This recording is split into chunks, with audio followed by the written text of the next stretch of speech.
Hello everyone, it's great to see you again. Welcome to Chapter 5, Section 3 of the online video course, Chinese Traditional Culture and Spiritual Healing. My name is James, a teacher at Guangdong University of Foreign Studies. Professor, is it said that we need to keep learning? But what exactly is the purpose of learning? Why can't I feel much pleasure and meaning from learning?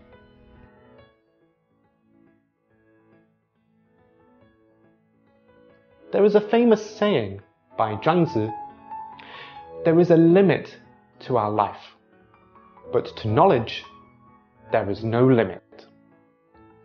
The saying is widely circulated and was hung in primary school classrooms of Professor Wang Yan to encourage students that there is no royal road to learning and to inspire students to study diligently. Now, it seems that this is actually a joke because Zhuangzi did not finish this sentence. The second half of the sentence is, "To pursue after what is unlimited with what is limited is a perilous thing." What Zhuangzi intended to express is the opposite meaning of "there is no royal road to learning." To pursue infinite knowledge with a limited life is dangerous. Isn't knowledge the ladder of human progress? Why did Zhuangzi warn against seeking knowledge? Let's start with Zhuangzi's values.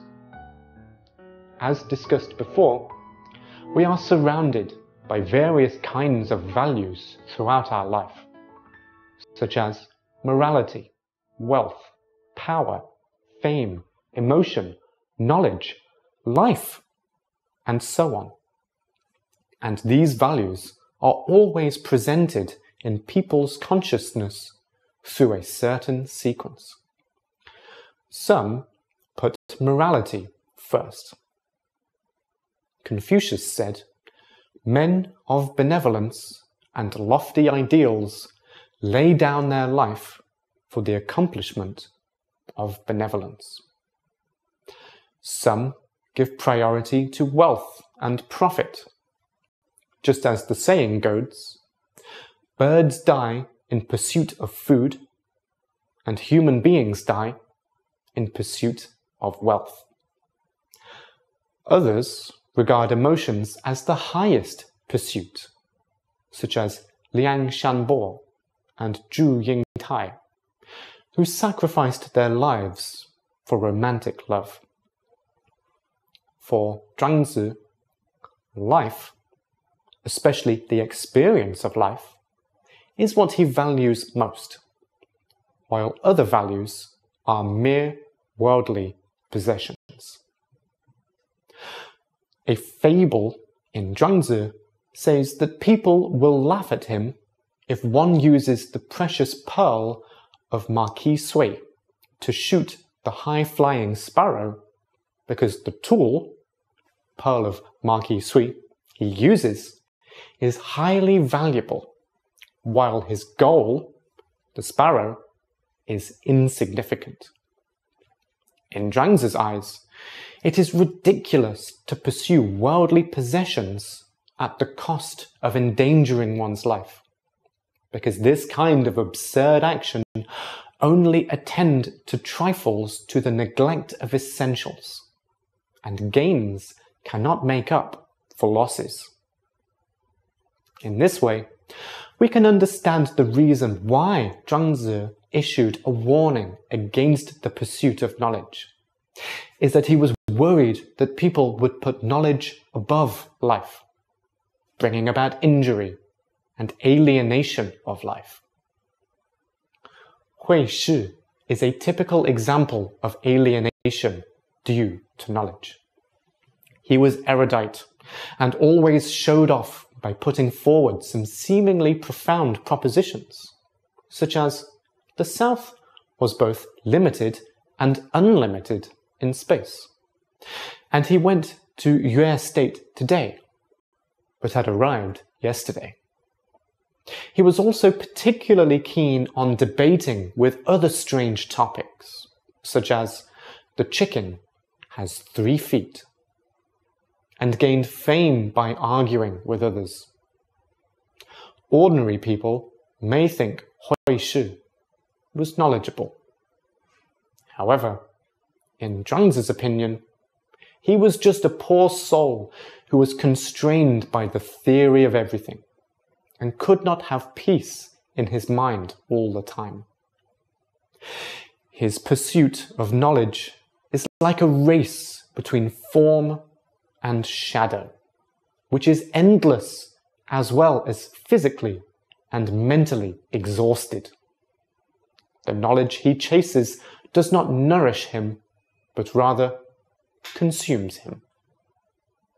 Will those high-level intellectuals with sleep troubles and unintelligible papers feel sad when seeing Zhuangzi's critique of Hui Shi?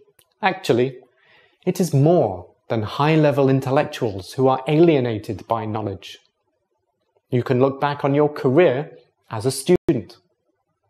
From childhood to adulthood, you have learned a lot of knowledge that can only be used for examinations and cannot be used for a lifetime.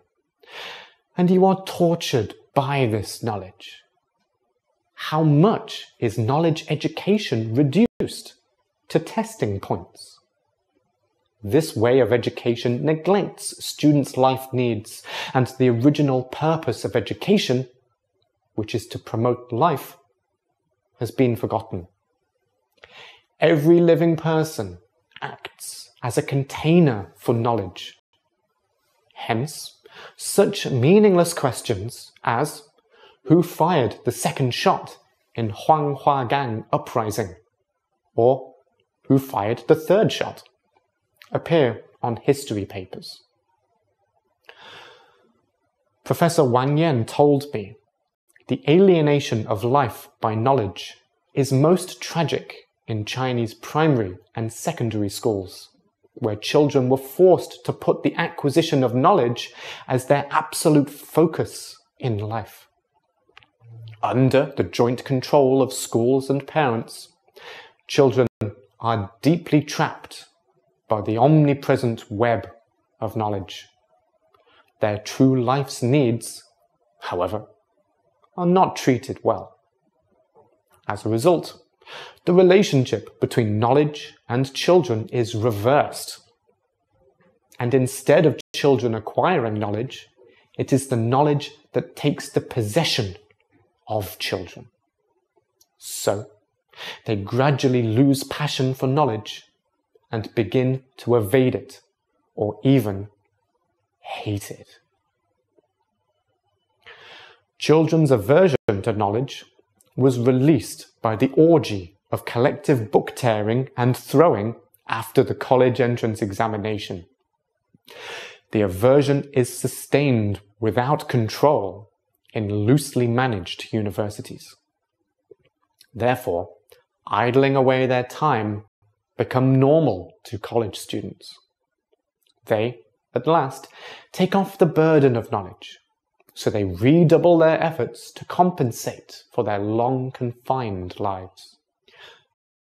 They do everything, such as falling in love, playing games, engaging in student activities, looking for internships, except acquiring knowledge, even the knowledge that truly promotes life. Review Zhuangzi's warning against the pursuit of knowledge. We have to marvel at the charm of his thought that transcends time and space. Zhuangzi does not depreciate the value of knowledge. He just reminds the world, man should be the master of knowledge, not the slave to it. Surely, it is the real meaning of there is a limit to our life, but to knowledge, there is no limit. We've now reached the end of section 3 of chapter 5. Before we finish, I have some questions for you to think about. You can see them on the screen now. Please pause the video to think about them and continue when ready. 1. Why do you think Zhuangzi warned against seeking knowledge? 2. Do you agree with Zhuangzi that worldly pursuits will lead to an early death? Why do you think that? 3. How do you feel about your primary and secondary school education? Did you acquire knowledge, or did knowledge possess you? Thanks for watching. See you in the next video.